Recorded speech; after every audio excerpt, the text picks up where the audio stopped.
Quería preguntarte también por algunos suplementos. Uno de ellos sería, por ejemplo, la proteína. Hace unos años atrás, yo empecé a entrenar, que tenía 14, 15 años, y yo recuerdo cuando en aquel momento pues, te empiezas a interesar, ¿no? Por, proteína, creatina, tal. Es como que cuando te veían que te tomabas proteína era, te estás ciclando, ¿Qué opinas de la proteína en este caso? ¿Y cuándo es mejor o cuándo es más recomendable tomarla? A ver, por valor biológico, que es uno de los parámetros que evalúan la calidad de una proteína, es decir, la cantidad de aminoácidos esenciales y su grado de biodisponibilidad, es decir, la capacidad que tiene nuestro cuerpo de utilizar esos aminoácidos para crear nuevas proteínas, la proteína de suero está por encima de todo, por absolutamente encima de todo, más que del huevo, etc. Entonces, ya por suerte, afortunadamente, cada vez más personas entienden este detalle y se dan cuenta de que es a día de hoy, en el que vamos deprisa a todos los sitios, etcétera, una forma muy rápida, práctica y cómoda de llegar a cubrir tus requerimientos totales de proteína. Entonces yo le digo a la gente, oye, ¿no tienes tiempo para parar de desayunar en tu trabajo? Llévate un batido de proteína con un puñado de frutos rojos y tienes un tentempié saludable de verdad que te va a hacer muy bien, ¿no? O unos frutos secos. Entonces, para mí la proteína es... Y afortunadamente la evidencia que respalda la proteína, la creatina, es aplastante, absolutamente aplastante. Entonces, que luego entras en si el suero o la proteína de guisante o tal, bueno, ya son otros debates, pero que la proteína de suero se puede tomar en cualquier edad, que hay personas que dicen, es que mi hijo, tengo un hijo de 15 años, no sé si darle proteína. A ver, tu cuerpo no diferencia si es un filete, si es un huevo o si es un batido de proteínas. Al final, la proteína es proteína y punto. Entonces, insisto, podemos entrar en matices de si se digiere más rápido o menos, etcétera, o si es quizás más interesante en torno al entrenamiento, pero en cualquier momento del día, llegar a incluir, y es más importante que llegues a cubrir tus necesidades proteicas diarias a no que te falte y que comas como antes un trocito de merluza y pescadito y entrenes para no... ¿Me explico? Sí. Entonces, aplastante. Y tengo entendido también que es muy importante lo que comemos después de hacer un entreno. Y quería preguntarte si es realmente así y qué recomiendas tú pues que comamos después de hacer un buen entreno de fuerza, de cardio. A ver, lo primero de todo es que esta pregunta tiene muchísimos matices. Depende del objetivo, depende de la persona. Lo más importante de todo no es tanto el momento, sino qué es lo que haces y comes a lo largo del día, ¿no? Vale. Evidentemente tú puedes cuidar mucho tu post-entreno y es verdad, o sea, está desmentido por un lado, aquello de la famosa ventana anabólica, eso está desmentido, pero es verdad que sí que después de entrenar fuerza existen muchísima más sensibilidad a los nutrientes en el tejido muscular y es una buena oportunidad para aportar fuentes de carbohidratos como técnicamente glucosa y fructosa, que reponen el glucógeno de forma eficiente, junto con una fuente de aminoácidos como puede ser una buena proteína. De ahí que se haya extendido lo típico que hemos hecho todos, ¿no? Del shaker de proteína con el plátano, ¿no? Total. Pero sí que es verdad que es interesante. ¿Qué necesitamos después de un entrenamiento? Uno,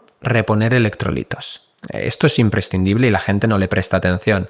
Porque si tú haces... Mira, un dato súper curioso. Si tú añades proteína a tu shaker y un plátano, una pieza de fruta, etcétera, que es algo bastante habitual, absorberás evidentemente cierto grado de aminoácidos, pero un factor limitante es que hay muchos aminoácidos que son dependientes de un cotransportador de sodio.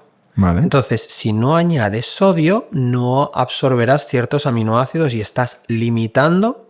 Hostia, no sabía eso. Claro, por eso digo, sal o minerales, importantísimo. Hidratación, evidentemente, si has sudado, pues reponer esa pérdida de sudor, ¿no?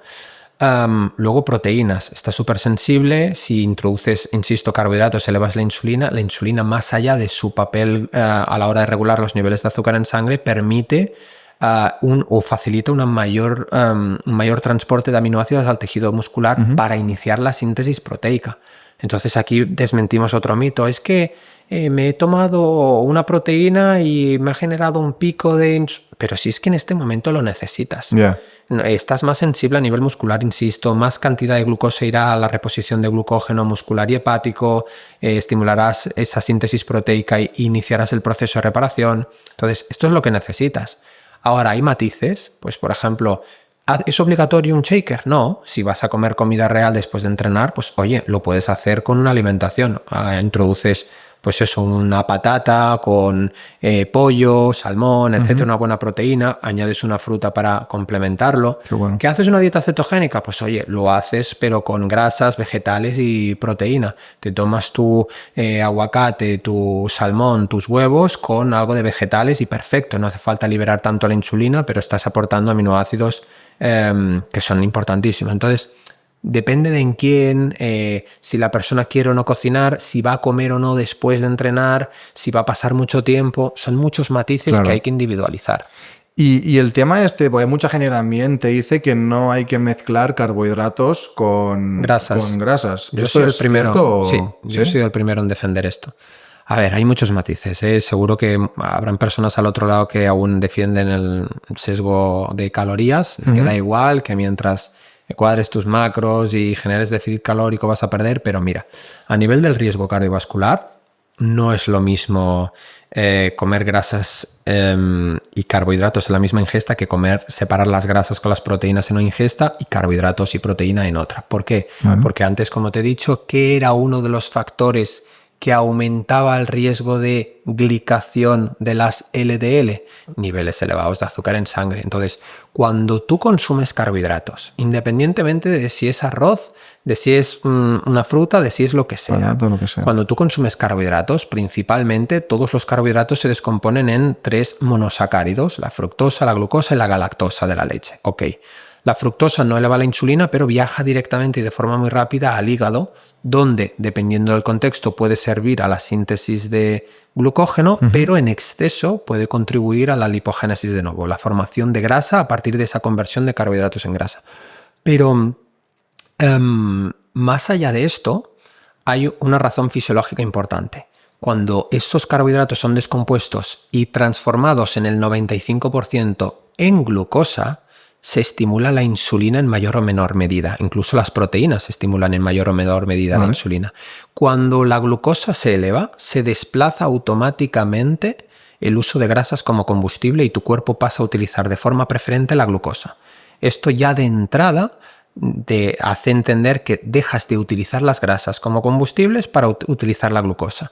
Pero además, cuando tú elevas la glucosa, consecuentemente se estimula la insulina. Y la insulina inhibe, es decir, impide o bloquea la acción de una enzima que se conoce como lipasa sensible a hormonas, que es la que descompone triglicéridos, es la que se encarga de la lipólisis para obtener ácidos grasos para utilizarlos en la beta-oxidación como energía. ¿Qué quiere decir esto de forma súper sencilla y llana? Que no es lo mejor para perder grasa mezclar grasas y carbos porque elevarás la insulina y la insulina almacena energía. Entonces, ¿qué es algo mucho más inteligente de cara a prevenir procesos de glicación, de cara a prevenir el almacenamiento de grasas? Porque la pregunta que yo le hago a todo el mundo es, si elevas la glucosa y la glucosa es la fuente inmediata de energía, ¿qué va a hacer tu cuerpo con las grasas que estén circulando en sangre? Entonces, es verdad que hay muchos matices aquí, pero de forma genérica el concepto es que si tú vas a introducir grasas en tu dieta, introduce grasas, vegetales y proteína en una ingesta y carbohidratos con proteínas magras y vegetales en otra ingesta, que es exactamente lo que hago yo en redes sociales.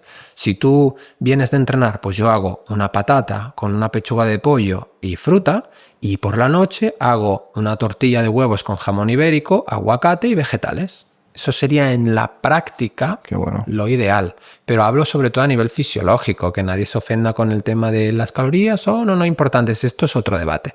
Pero el punto es, si quieres perder grasa, lo mejor es, uno, a más bajo tengas la insulina, la glucosa y el glucógeno, muchísimo mejor, porque son las condiciones para que se eleven otras hormonas como el glucagón, la adrenalina, que tienen un impacto en la lipólisis.